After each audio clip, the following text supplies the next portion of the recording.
how do you feel? What is the purpose and meaning of music? What leads you in music? Wow, you're leading with a very strong question. I thought you said this is going to be 15 minutes, sir. What is the purpose and meaning of music? Wow. I mean, I might have maybe some unusual thoughts or answers to that question, but to me, I feel like I have two different thoughts about that, right? So for me, like, music can be a lot of things, of course, but I like to think of music from a perspective of it's not just some ethereal or like spiritual thing. Like those things are part of it as well, like how we think about music. But I think music itself is not just an optional thing. You know, I think that when people talk about music as being like very spiritual or we're connected in this way and whatever, people who are more like science based, they tend to like reject the notion of music being like a required part of human life, right? Required part of human life. And I think that we need to look at it through a more scientific lens, through a historical lens, and not just a philosophical one. So for me, I think one thing that's undeniable about music is that music was basically if not our earliest, one of the earliest forms of communication that we've had as humans. And I think that knowing that, it stands to also be said and understood that music is an extremely important part of who we are as people. And so for me, music is just as essential as the way we're talking to each other right now. It's just as essential. Music is a way not just for us to express ourselves, because that's what we can do when we talk, right? We can also, when we talk and use our voices, we can express ourselves. But at the same time, what else do we do when we talk? We also communicate to other people. You know, we also communicate ideas. We also share important information, like certain things. Like, you know, we talk about politics. We rally people for certain causes. There's so many things we can do with talking that I think also have been done with music, and we can see that all throughout history. Even though all art is extremely important for human communication and human survival, I think music is a really interesting one. It's the most interesting out of all of the forms of art because it's the only one you can't see. So it's this one form of art that is somehow understood. Most people can't read music, but we can all understand music, just like with communication and talking.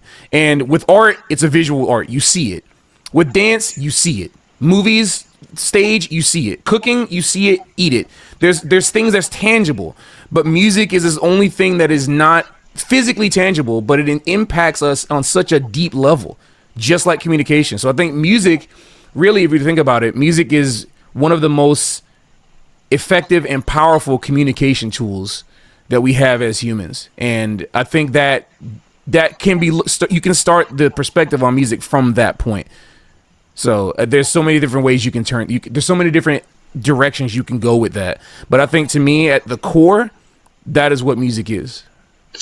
And music actually speaks soul to soul. And harmonizes us and brings us closer together. How does music influence you, and how does it change your perspective of life?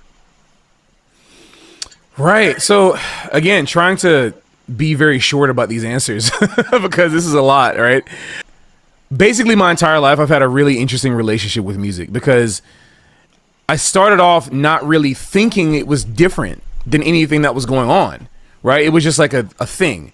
I didn't have formal training as a little kid. Only when I got to school, like elementary and middle school. Once I got into middle school is when I started having really formal training on music through my middle school band director. But before that, you know, music was just fun. It was just like another thing, another part of life. And, you know, like I come from, you know, the African-American community, one of them in the American South.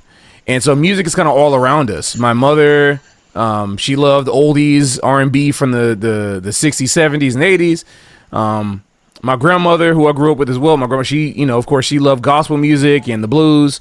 My father is Jamaican, so I had reggae music. when I would go to his house. And then in the neighborhood, of course, I'm a child of the 90s. So there was, of course, a lot of 90s hip hop and rap around me. There was so much music. And then all this stuff on my desk right now, I'm a video gamer. So video game music was a big part of me as well. There's so much music that was going around that I didn't see it as being something different. It wasn't until I started studying music that I realized, yeah, this is very different. This, because I think once I picked up a clarinet when I was 8 years old, and I didn't really take it seriously, start studying it until I was 9. And from that point, I started making connections to everything that I heard. And suddenly, my ears are starting to open up, year after year. And I realized that, wow, music is crazy. Because I wanted to be a visual artist first. I wanted to draw. I was taking art classes in elementary school. But once I started playing clarinet, and I started learning music, basic music theory, right? Like what a note is and how, 4/4 time, like not music theory, like jazz theory and like crazy stuff. Just like, how does music work, right? Just like basic, how does music work type of stuff. And I started hearing everything that I heard. Every single thing that I've ever heard, I started hearing differently suddenly, year after year. It was really crazy. And it was overwhelming to the point where I think I realized that I need to do this. This is the thing I need to do. Nothing else pulled me in that direction. I was doing basketball, karate, art, and music all at once. I was doing all of that at the same time. And the thing that eventually won over everything was music. Music won everything. And I think like the way it's affected my life is that everything I see, everything I do, everything that happens in my life is basically filtered through music in some way. I think the reason why I have a complicated relationship with it is because music is so ubiquitous in my life. I've tried hard to like kind of take breaks from it. Like I've tried in my life to be like, man, everything is music. Everything is music. Like I'm more than a musician. I want more than just. That's how my life has been. That's how powerful music is. Is that it's gotten to the point where, especially in my 20s, I was finding every excuse I could to try to do something other than music because it was in every part of my life. And so that should tell you already just the power of what this was in me, because like my entire communication, everything I am is through music. And I think and what I've been doing in my 30s is I've been kind of embracing it finally, to finally embrace who I am, embrace my ability as a musician, to try to make new heights in music, inspire other people. And I'm teaching a lot more too. So music has gained a new meaning inside of me, because through all the teaching that I've done for people, not just the performing. So that's what this means to me. It's a whole life. It's a whole life for me. And you keep getting closer and closer to perfection with discovering new aspects of music. I've been following your development in music for quite some time, and I see that you are getting braver and bigger and stronger and more enthusiastic for music. How do you discover music? How do you discover new possibilities in music, new sounds, new ideas? How is that happening with you? Sure. I mean, first of all, thank you so much for that. I appreciate it. And I will say one thing before I answer the question, how do I search for new ideas? I don't think that I'm searching for perfection. I think that I'm searching for better. Because I think I'm actually afraid that if I go towards perfection, that I might get it. Yeah. And I don't want that, because once you get perfection, there's nowhere else to go. Yeah, perfection and I think that people just the perspective. Right. And I think any great musician who's at the top of their game should not seek perfection. I think that there should be a constant search for excellence. And the reason why I like excellence as opposed to perfection is because excellence, there's still that's infinite. Excellence is infinite. You can always redefine excellence. Perfection you can't redefine, because with perfection there is a finished point, right? There's like, this is finished, this is it. So for me, I'm not shooting for perfection, I'm shooting for excellence and for better always. That's like the thing that I'm always trying to shoot for.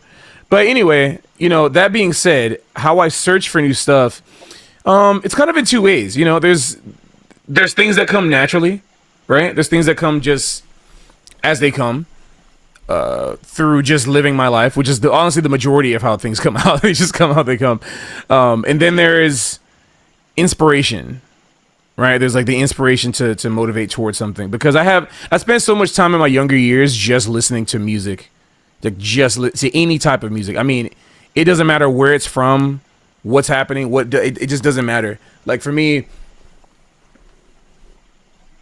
I mean, Lord, one of the things I'm excited for is when I come to Bulgaria, I want to hear some traditional Bulgarian music. That's what I want to hear, because there's so much incredible stuff out there that, I've heard from some of my friends. So, like I just listen to everything, I just listen. My ears are always open. I think most of the time it's not that I'm looking for stuff finds me, and I think that happens for everyone has the potential for that to happen to them, but it's about how open we are to discovering that, right? There can be music in everything. I can drop my phone on the table, and I can hear what notes are in the table being dropped. If I do that a couple of times, maybe I'll find a new chord. I don't know. It sounds funny, but I'm being serious. Music can come from anywhere. And so, it all depends on what I'm going through in my life. If I'm going through a certain thing at a certain time in my life, then I'll be more or less sensitive to things that are constantly around me, right? Or maybe there's like songs that I'm listening to, right? Or maybe like songs that are in my head. And then I'll see something, or I'll play a gig, or I'm driving down the street. Something will trigger something in my brain to go, oh, I should think about that differently. Oh, let me, and I'll take my phone out and I'll like sing a voice memo. Hey, like I'm usually thinking of, I don't know, a Charlie Parker tune, but now the Charlie Parker tune kind of sounds like a pop tune, like, just randomly, like it'll just happen. And I think for me, the lesson in that I want to kind of impart, that's a part of me, is that I'm not really ever looking for new content. I'm looking for new ways to look at content. To me, that's what I'm doing all the time, because I realize that we know so much music, especially as musicians. I think we know, like, if we spend 20, 30, 40 years playing music, we know a lot of music already. I think even though I'm always open to new types of music, I'm not looking for it. What I'm really looking for is, out of all the music that I've listened to, how can I get the most out of it? Because it's really easy, especially as jazz musicians, for us to think, oh, I got this music, I'm done with it. I got it already. Like I'm done. But have you really listened to it? So there's so many things that are in my life that allow me to look at the world differently, and that's how I get my new perspectives on music. So you just released an album in trio, but you're coming here in quartet with the New Visions program. Yes. Please tell us about the music that you're going to present and the human beings you're going to present it with. Yes. So the album that we just released was actually delayed, so it was supposed to be released earlier. That's why it seems like the timing is weird. But I will be releasing a single of the new album coming out called New Visions. So that'll be coming out before I see you all. There's going to be a video where people will be able to listen to that song, which is really cool. But to talk a little bit about this band, funny enough, this band actually started as an idea that I had when I was in Japan. For those of you who don't know, who are listening, I lived in Japan for 2.5 years, from the end of 2022 till the beginning of 2025. And I've just moved back to the States last year. And during that time, I formed two bands. One was a band that I actually started in 2019 when I visited Japan, called Dreamweaver, Patrick Bartley's Dreamweaver. And that's like a Japan exclusive band. And then, my last year, towards basically my last year of staying in Japan, I started another band called the New Visions.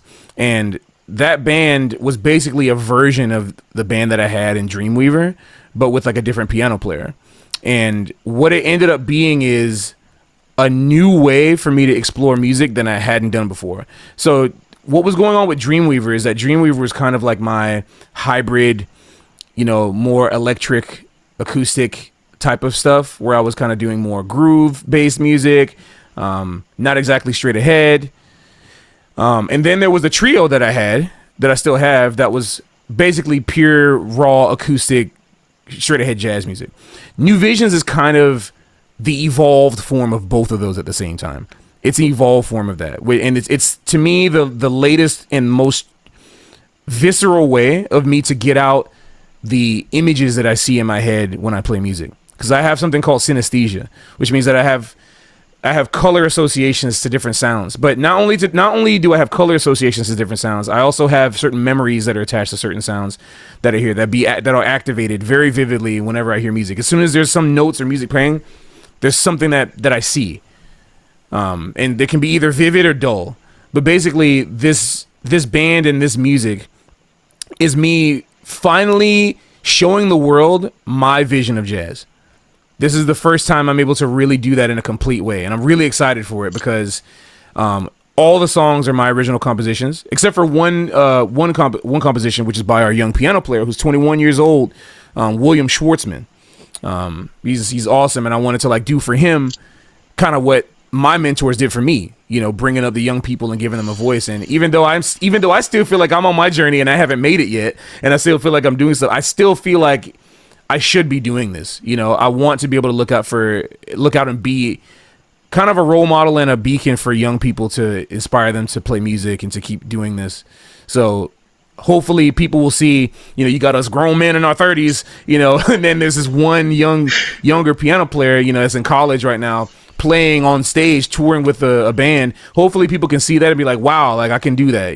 This is cool. There's somebody like me up there. So that's also part of New Visions. It's New Vision as in it's a new way for me to look at music. And it's also looking at the new world. There's new stuff out there. There's new players. There's a new future. So this music really represents a continuum of influence and the future. And I hope that people can hear that in the music that I write.